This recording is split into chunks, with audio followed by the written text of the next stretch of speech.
el ejército ruso, experimentado en combate como el ucraniano, supera a los europeos en áreas como el uso de drones. Y nos va a hablar de eso Xavier Titelman primero. Esta imagen es una imagen favorecida por la niebla, porque eso cuenta en este tipo de situaciones de motos y soldados rusos que entran en una parte al menos de la ciudad de Pokrovsk. En redes circulan desde hace horas sobre este ejército ruso, a veces fuerte o débil, pero siempre muy experimentado. ¿Qué se puede decir sobre el estado moral de este ejército ruso y su carácter ofensivo? Bueno, para empezar, cuando uno ve que el segundo ejército del mundo se transporta en autos civiles con motocicletas, ya no es el ejército como lo conocíamos antes. Pero en realidad tienen capacidad para aceptar pérdidas y muertos. Estuve con los operadores de drones en los campos donde había varios muertos. Aún así mandaban a 2 más para ver si seguía habiendo defensa. Ambos murieron y los rusos atacaron de nuevo con artillería. Entonces, ¿los rusos tienen la capacidad de aceptar pérdidas diariamente? Y la niebla que vemos aquí, eso es lo que los salva en esta condición, a los ucranianos. En general, el frente se sostiene gracias a drones que detectan a los rusos a 20-30 kilómetros. A 20-30 kilómetros ya usan artillería. Luego, cuando están a menos de 10 kilómetros, están los tanques. Y cuando están a 5 kilómetros, están los drones. Cuando hay niebla, no hay observadores ucranianos ni forma de detenerlos. Y entonces van a sobrepasar la línea de defensa, porque normalmente cuando los rusos lanzan a 20 hombres, solo 5 o 6 llegan a la línea de defensa y los ucranianos logran defenderse. Pero si llegan 30 o 40 juntos, claramente los superan y se vuelve un combate urbano. ¿Tiene una dimensión psicológica? Yo escucho eso. Entre los militares franceses, muchos son muy valientes y experimentados, sobre todo en operaciones en el extranjero. Pero seamos claros, no tiene ese gran número de rusos o ucranianos que sean tan duros y experimentados.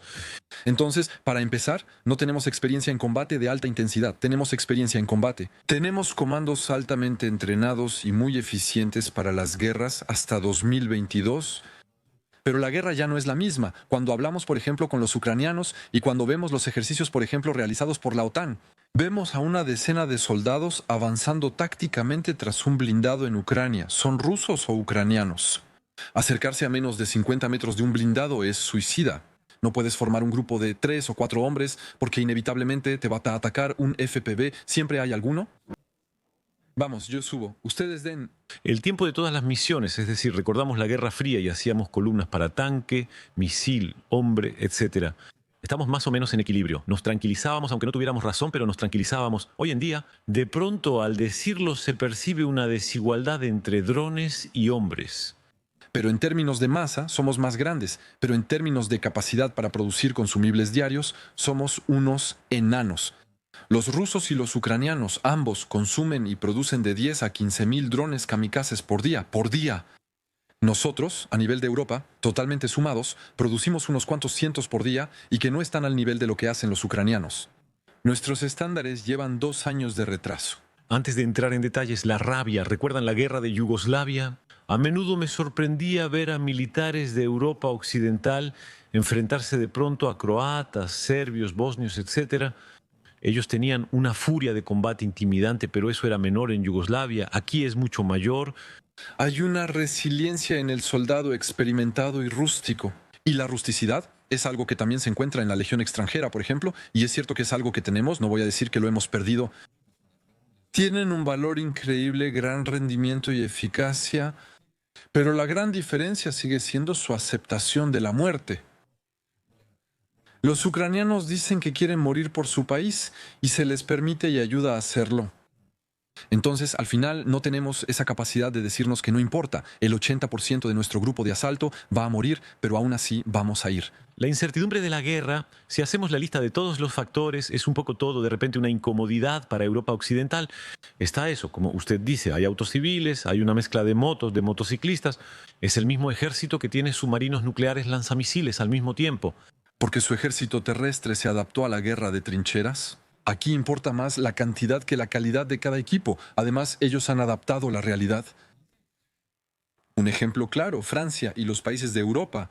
¿Tenemos misiles antitanque? Eso significa que tenemos un misil de 200.000 euros y hay que tener visibilidad directa sobre el adversario para poder disparar.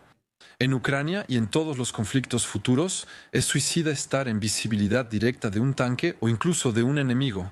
El 99% de esta guerra nunca ven a su enemigo. Los matan drones kamikazes FPV. En Ucrania, por una fracción del costo de un misil antitanque, tendrán un dron kamikaze que será guiado hasta el impacto y acertará siempre. Y eso es. La gran diferencia es que su doctrina ha evolucionado y por lo tanto el equipo que producen también ha evolucionado.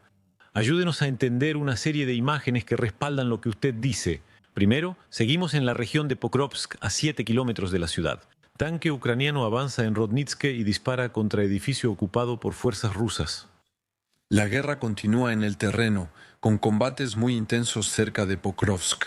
Hace unos días yo estaba en Kramatorsk cuando había gran temor por Pokrovsk. Tal vez viste imágenes de comandos ucranianos dejados en helicóptero, lo cual fue muy criticado. En realidad, en el momento en que hicieron esa operación, los ucranianos estaban prácticamente rodeados. Entre 1000 y 1500 ucranianos quedaron aislados, sin comunicación. Ya no recibían suministros, armamento ni equipo. Vemos esta pequeña línea aquí al norte, vemos esa bolsa que está en el medio y finalmente esa línea era totalmente impracticable. Estos comandos lograron volver a extender esa línea para poder abastecer de nuevo a los hombres que están en tierra y sacarlos de ahí. Es decir, los 1500 ucranianos que habrían muerto o estado prisioneros en semanas, ahora podemos abastecerlos y evacuarlos si es necesario. Fue una gran victoria. Usted tiene... Publicado en Twitter, en X1, una explicación extensa ha sido muy exitosa, ya que usted habla con gran objetividad. Algunos hacen propaganda pro o antirrusa. Usted dice que no y advierte no subestimar al ejército ruso, ya que tiene fuerzas considerables. Si resumimos lo que dice, la omnipresencia y enjambres de drones. Luego crearemos un campo de batalla totalmente digital. De hecho, llegamos a un mundo donde tenemos una visión. Ambos ejércitos tienen una visión digitalizada del campo de batalla virtual, además de la realidad y vulnerabilidad de lo que creíamos tan poderoso como los tanques y la logística. Detengámonos primero en el dron, esta imagen. La multitud de inventos, el dron Ariete, este dron que logra explicarnos, darnos la explicación. De hecho, en general, están estos drones de observación que son los que permiten a cualquier bando observar y saber lo que va a suceder delante. En general, los destruimos. Si usas un misil antiaéreo, te va a costar lo que se dispara desde los puestos, unas decenas o incluso cientos de miles de euros. Si tienes drones que chocan, te va a costar 2.500 euros. Ahora, ante la multitud, fabrican drones que chocan a propósito, pero no para destruirse, sino para romper la hélice del contrario. Hay como una especie de espolón, eso es lo que simplemente entra en la hélice y la rompe. Ellos destruyen la hélice frente a nosotros y el dron cae. Ambos lados lo hacen. Existen drones que llevan escopetas frontales o lanzan redes pequeñas que enredan las hélices y el dron cae. Porque, una vez más, imágenes como esa. A principios del año 2025 se había demostrado que los rusos habían perdido más de 1000 drones de observación de esa categoría, solo por destrucción aérea. Los rusos han perdido más de 10 veces lo que tenía el ejército francés en enero y sigue sucediendo mucho. Es un momento fascinante y todos piensan en la batalla de Inglaterra, los Spitfire y los aviones alemanes. Estamos en un momento así donde todo el mundo observa cómo podría ser una guerra futura. Además, esto evoluciona a una velocidad tal que no podemos, con nuestros estándares tradicionales, definir cuáles son nuestras necesidades. Normalmente definimos una doctrina, vemos cuál es la doctrina, vemos cómo funciona, entonces expresamos nuestras necesidades y nuestros industriales las van a satisfacer. Lo que los industriales producen hoy responde a necesidades ucranianas de 2022. No solo no estamos listos, sino que lo estaremos hasta 2026 a 2027, o sea, demasiado tarde. Ni siquiera podemos apoyar a los ucranianos en su esfuerzo, porque no sabemos que producir este equipo en grandes cantidades es de bajo costo y eficiente. ¿Incomodidad? ¿Por qué? Recuerdo en los 80, durante la crisis de los misiles, decíamos que no debía haber misiles rusos ni del otro lado de la frontera. Los pacifistas decían, no, no debe haber. ¿Por qué tanta incomodidad hoy? Decimos que no hay paridad, pero... Porque, una vez más, no cambiamos nuestro chip mental. Seguimos diciéndonos que el tanque va a marcar la diferencia en el campo de batalla y que las máquinas ultratecnológicas realmente van a ser útiles. Tengo un ejemplo que tal vez sea el peor que he oído. Los ucranianos tienen muchos drones terrestres, robots terrestres para apoyo de fuego, para logística o incluso para colocar minas. Los alemanes proporcionaron un dron terrestre que costó 5 millones de euros. Hoy ese dron terrestre es una máquina de café en una escuela de drones, porque es inútil para el combate, porque es demasiado pesado, porque es demasiado frágil, porque tiene sensores que se confunden, que se empañan. El dron terrestre ucraniano cuesta 20.000 euros y sí funciona. Y pueden permitirse perder unas cuantas decenas al día, porque producen la misma cantidad. La interceptación. Esta imagen muestra un dron Shahed iraní, pero creo que los rusos Lo hacen bajo licencia, si se me permite decirlo ahora. Y es interceptado. ¿De qué manera? Es decir, ahí nos damos cuenta de que es dron contra misil. Entonces vemos que lo alcanzan por detrás. Creo que es un Sting, es decir, hay toda una categoría de drones antiaéreos y el Sting es el principal. Es producido por una empresa llamada Wildornet, que tuve la oportunidad de ver hace 3 días. Tienen drones que son pilotados, que pueden alcanzar hasta 330 kilómetros por hora y que van a producir impactos. Esta empresa lo ha demostrado. Han destruido más de 1.000 drones kamikaze. Shadid ahí, lo que vemos llegar por detrás, van a verlo en cámara lenta. Vemos una especie de pequeño misil que llega desde arriba y entonces al impactar van a hacer explotar ese Shade. Y ese pequeño interceptor solo cuesta 2.500 euros. Misiles empleados por nuestros aviones de combate en Polonia. Derribar ese tipo de misil, incluso uno más débil, costaba entre 600.000 y 1.000.000 de euros. El jefe del Estado Mayor de las Fuerzas Armadas insistió en los llamados enjambres de drones y afirmó que Francia debe equiparse pronto con este tipo de tecnología. Explíquenos por qué eso crea un deseo tan fuerte de cambio muy rápido en el ejército, en los ejércitos de Occidente. Entonces lo que pasa es que cuando los rusos lanzan asaltos en los que va a haber decenas y decenas, por ejemplo, de motocicletas, los ucranianos, que no están en la línea de contacto, sino que están a 1 o 3 kilómetros detrás, van a lanzar drones y esos drones, uno por uno, van a intentar impedir o destruir lo que se nos viene encima. El problema es que cada piloto maneja un dron y tras usarlo y eliminar a un ruso, debe lanzar otro. Eso indica un intervalo de 5 o 6 minutos entre lanzamientos de drones. Con esa IM, un piloto puede lanzar unos 10 drones a la vez. Cuando los 10 drones estén sobre el campo por donde llegan los rusos, el piloto podrá designar directamente. Primer dron, vas a tal objetivo. Segundo dron, vas a tal objetivo. Tercer dron, tal objetivo. Y de esa manera, un solo piloto, con su enjambre de drones, es capaz de detener todo un asalto. Y eso es lo que haría la diferencia. Ya no hacen falta 10 pilotos para frenar 20 motos kamikazes. Uno solo puede lograrlo. Y otra vez sucede. Los ucranianos lo hicieron por primera vez en octubre pasado. Es operativo y ahora se va a masificar. Simplemente, los drones de esa categoría realmente son una demostración interesante. Creo que fueron los chinos quienes hicieron eso. Funciona bien en un entorno un poco más aéreo, porque por ahora, entre los árboles, es algo que realmente es muy complicado de lograr. ¿Qué pasa si mañana los rusos intentan algo con este tipo de armamento? En Estonia, por ejemplo, donde hay minorías rusas. Es decir, que no es el asalto clásico con una columna, es una operación para venir en ayuda de tal o cual minoría y luego contra el ejército estonio, por ejemplo, este tipo de operación. ¿Qué tienen? Franceses en el lugar, ¿no? Hay otros países que también están presentes, que obviamente van a ser un gran apoyo. Todavía me atrevo a creer que tenemos una aviación y una marina que permitirían impedir que los rusos utilicen y envíen masivamente esos drones. Pero ahí ni la marina, ni la aviación, ni los Rafale combatirán esos drones, ¿cierto? No. Sino contra los lanzadores. Tienen posiciones a 5, 10 o 20 kilómetros detrás de la línea de contacto para lanzar esos drones en masa. Si identificamos esas zonas a tiempo, podemos impedir que los lancen. En el frente, si el ejército francés enfrenta 1.000 o 2.000 drones diarios, no puede hacerles frente. Esto ocurre en todos los ejércitos de la OTAN, excepto en el ucraniano, que sí sabe hacerlo porque actúan igual. Ambos bandos sufren mucho, especialmente en la línea 1, que es más peligrosa que la línea 0. Son los que están detrás, son los que lanzan esos drones, porque los que lanzan esos drones, si son alcanzados, entonces los rusos pueden enviar y los ucranianos, de la misma manera, pueden enviar asaltos con mayor probabilidad de alcanzar la línea de contacto. Usted dice bien hasta qué punto esas imágenes muestran que la munición clásica del proyectil hasta ahora seguía siendo utilizada desde 1914, hoy es 11 de noviembre de 1914, 1918, hasta hoy seguía siendo la base de la mar de las armas. Quizás esto sea el final, pero un proyectil, ya en términos de costo, un proyectil producido por Francia cuesta lo mismo que 10 drones kamikazes, un proyectil. La probabilidad de que acierten el objetivo sigue siendo relativamente baja. Se requieren varios disparos para un blanco en movimiento, pero un dron kamikaze tiene 100% de acierto y vamos a poder elegir si es un blindado, atacarlo por la torreta o por la parte trasera de la torreta, donde es más vulnerable.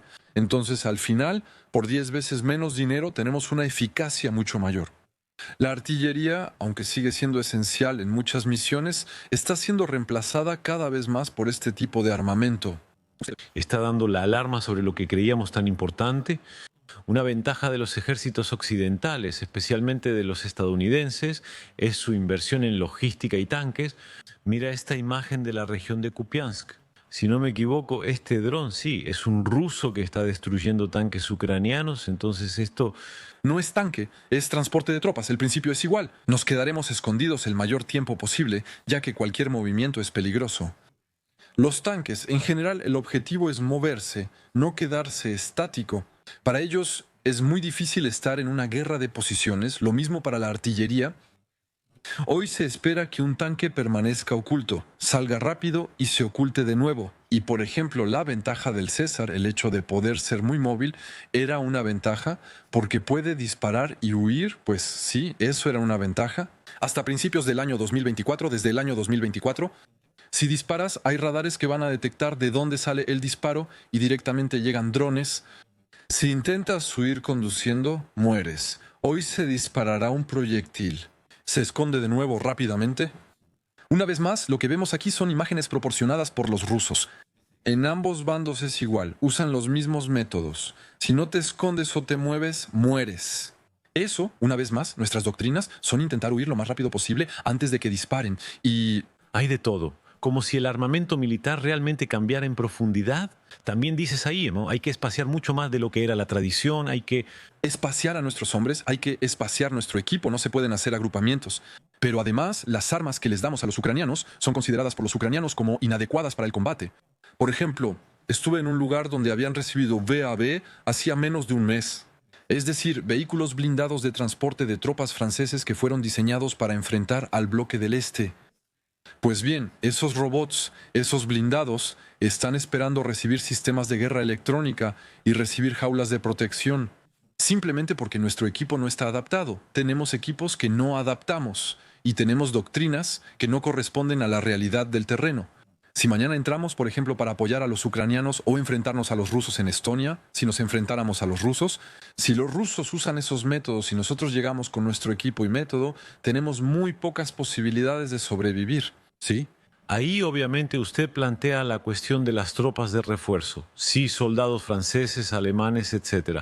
Incluso para refuerzos, si los rusos atacaban, habría incertidumbre. Por supuesto, Entonces, en el marco de un alto el fuego, me atrevo a esperar que nos adaptaríamos. su frase de la noche, me atrevo a esperar, pero Los ucranianos ya lo hacen, intentamos empezar de cero para recrear eso, de manera totalmente operativa, con una velocidad de actualización de su equipo que es semanal. Los rusos verán algo nuevo, se adaptarán y luego los ucranianos responderán. Y hay una especie de carrera, pero que es de apenas unos días. Hay actualizaciones en los juegos de... la historia. ¿Por qué esta preocupación? Tengo 58 años, he visto a muchos responsables en la Guerra Fría, pero nunca escuché eso. Decían, nos preparamos, somos sólidos, equilibramos las fuerzas. Es muy importante en todos los ámbitos, desde lo nuclear hasta la base más alta, tenemos que equilibrar las fuerzas. Y ahí, escuchen, tenemos que prepararnos rápido, rápido, puede ser en 2 años, en 3 años, etc. Algunos escépticos creen que es para aprobar presupuestos militares, pero no es solo eso. No, pero hay una superioridad tecnológica de nuestro lado que no tiene igual. Vemos más lejos, nuestros misiles son más furtivos. Entonces, ¿por qué esa preocupación? Los rusos son capaces de producir 50, 100 veces más de su sistema, que es de bajo costo, porque ellos aceptan las pérdidas. Nosotros no aceptaremos, y afortunadamente, perder a cientos de miles de hombres como lo hacen los rusos. Si los rusos pudieran evitar perder tantos hombres, ellos no lo tomarán en Pokrovsk pronto, ni en días ni semanas. Se puede ir a pie de Donetsk a Pokrovsk en un día. Han perdido más tanques más blindados en la zona de Pokrovsk que los alemanes perdieron blindados en la batalla de Stalingrado. 500 blindados rusos comprobados perdidos en la zona de Pokrovsk. Eso es más que los alemanes en Stalingrado. No nos damos cuenta de hasta qué punto son capaces de generar masa y aceptar la pérdida. Y eso, nosotros afortunadamente tenemos ese deseo de salvar vidas. Teniendo tecnologías que son muy, muy avanzadas, producimos muy, muy poco. Y eso no está adaptado a lo que hacen los rusos hoy en día. Nosotros, Entramos en otro mundo y usted describe eso de manera extremadamente impactante. Describe un universo donde el campo de batalla está completamente digitalizado. Recuerdo a Napoleón quien decía que la principal cualidad es el golpe de vista, el general que llega y ve de inmediato. ¿Dónde están las colinas para atacar o huir? Usted dice que eso terminó. En realidad, ahí en la computadora todo el terreno está de alguna manera digitalizado. entonces, está la acumulación de todos los sensores que se sintetizan. He estado varias veces en cuarteles generales, es lo que vemos aquí. Y en realidad, tienen la posibilidad de tener sensores acústicos. La acústica no la detecta el enemigo, pero permite ver los drones llegar. Cuentan con sensores de radar para detectar tanques, agrupaciones enemigas y personas moviéndose en motocicleta. Cuentan con sistemas de guerra electrónica en globos que llevan sensores. Si los rusos emiten con sus radares, van a poder triangular y saber dónde estaba el emisor y van a enviar un dron para destruirlo. Y así, lograron acumular todos los sensores y sintetizarlos en un mismo software. Tienen una visibilidad total sobre el campo de batalla. Y eso solo es posible gracias a Elon Musk, gracias a Starlink. Hasta la línea cero, la línea de contacto, ya no hay electricidad, ya no queda nada en las ciudades a 25 kilómetros detrás. Ellos tienen internet y gracias a eso saben cuándo y por dónde llegarán los rusos y qué armamento traen. Y esa conexión directa, con un retorno de video de los drones hasta el cuartel general, también permite tener un control a distancia. Los robots terrestres para la evacuación médica o para disparar son controlados a través de Starlink. Es decir, teóricamente, un operador que está en Kyiv podría manejar un dron terrestre y acompañar un asalto que se lleva a cabo en la zona de Pokrovsk a cientos de kilómetros. Esto, Lo que usted dice es vertiginoso. Parece que la historia se acelera como cada guerra trae su propia aceleración. La llegada a la Luna es consecuencia indirecta de la Segunda Guerra Mundial y de ingenieros nazis recuperados por estadounidenses. Vivimos ese tipo de aceleración. Bien, por supuesto, con esta cuestión, una vez más, los rusos no pueden superar a los ucranianos ni por la tecnología ni por el número. Hacen una huida tecnológica hacia adelante y aceptan la pérdida. Continúan en esa huida. Pero hoy, las tecnologías que estamos viendo en Ucrania, hay una certeza. Pasé una noche con operadores de drones pesados. Ahora la logística no puede hacerse en quad, etc. Esa noche, con esos drones, transportamos 20 veces 40 kilos de comida, agua, suministros y municiones. Para los muchachos de la línea cero, en 2 años entregaremos nuestras pizzas, Amazon, etc. Así que usar estos drones de entrega, estoy convencido de ello. Al ir al lugar e imaginar el potencial de estas armas, también vemos gran aceleración para el mundo civil. la preocupación. No había respondido completamente hace un momento cuando les hice la pregunta. El general Riju, por ejemplo, que es habitual en estos programas, dice que no estamos listos. No estamos listos porque nuestras doctrinas no han evolucionado para enfrentar este tipo de operación. Cuando hacemos el informe con los soldados ucranianos franceses que se unieron voluntariamente en Ucrania dentro de la Legión Internacional, uno se da cuenta de que en 2022, cuando los franceses llegaban al lugar, eran campeones del mundo. Dominaban ampliamente a ucranianos y rusos. Los legionarios y comandos marinos que conocí entonces eran superiores al promedio. Actualmente, los combatientes franceses que dejan el ejército tras 10 años llegan incapaces para el combate. Se les debe enseñar 5 o 6 meses para que aprendan a usar y coordinar drones. ¿Cómo se evita un dron? ¿Cómo se evitan las municiones térmicas? Hay muchísimas cosas sobre las que no tenemos retroalimentación simplemente porque no estamos en contacto directo. Cuando los ucranianos reciben formación con nosotros, es decir, por ejemplo, la brigada Ana de Kiev, algunos instructores franceses también aprenden, ya que los ucranianos traen a sus propios muchachos con experiencia y ciertos métodos. ¿Qué se supone que debemos enseñarles? En realidad, son ellos quienes nos comparten su experiencia. Las imágenes de combate en el bosque, por ejemplo, vamos a ver imágenes. Hay que saber que era Jan, quien es un combatiente ucraniano que usted mismo conoce, de hecho, gracias a usted que Él había tenido contacto, fue herido gravemente. Él, está en el hospital. entendemos que incluso estos combatientes pertenecen a este campo digitalizado. Hablaba. Por supuesto, entonces, típicamente Jan en sus operaciones son las últimas operaciones que realizó antes de ser herido. Lidera asaltos para atacar a los rusos, obtener información, hacer prisioneros y recuperar radios para oír lo que hacen. Y se necesitan personas así para poder llevar a cabo esas misiones. La mayoría de los ucranianos, el 90% de su trabajo es mantener la línea, no asaltan. Y entonces aún tienen algunas unidades de élite. Entre ellas estaba Jan, francés y exmiembro de la Fuerza Aérea, que se fue voluntario y ahora dirige esas operaciones. Bueno, aprendieron la realidad sobre el terreno. Cómo se evitan los drones y qué equipo se usa. Tenemos una mochila para interferencias. Cómo nos defendemos con una escopeta. Cómo nos escondemos ante una fibra óptica que no podemos interferir. Todo eso solo se aprende con la realidad del terreno. Tiene una dimensión nacional. Recuerdo cuando entrevisté a Zelensky en su Palacio Presidencial en la calle Bankova, Kiev. Las personas que ves son similares a las que hay en Rusia. También hay militares que están muy lejos de nuestros militares, los nuestros son más pulidos. Una forma de brutalidad como la del antiguo Servicio Federal de Seguridad del antiguo KGB.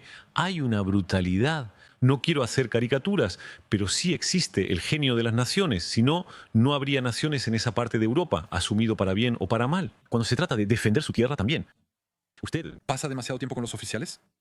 En el ejército francés hay tipos muy rudos y fuertes, aunque lo digo en broma. Pero tenemos personas que están al mismo nivel físico, de resistencia, de capacidad y de rusticidad que lo que se puede ver en los ucranianos y en los rusos.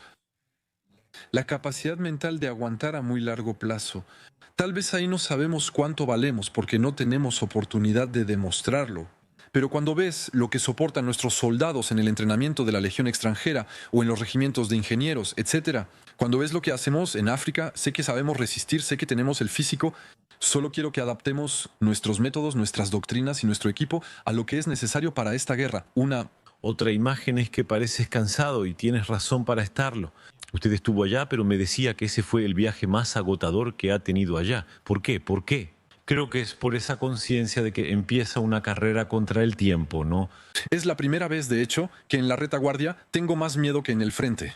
Cuando estamos a 3-5 kilómetros de los rusos y en nuestras posiciones, tenemos campanas de protección y redes en nuestros búnkers para detener drones que caigan sobre nosotros. También sentimos tensión cuando vamos ahí, pero no descansamos. Al regresar a la retaguardia, en Kramatorsk, mientras los drones kamikazes rusos nos perseguían en la ciudad, uno explotó a 80 metros de mí. Cuando oímos las bombas planeadoras sin saber dónde caerán, y me refiero a la ciudad, no a la línea de contacto. Las ciudades son atacadas, los civiles son atacados. Eso es muy, muy difícil de vivir. Miren estas imágenes sobre la carrera de velocidad que empezó, y usted lo explica bien, entre el ejército francés, la OTAN y Rusia, ¿cierto?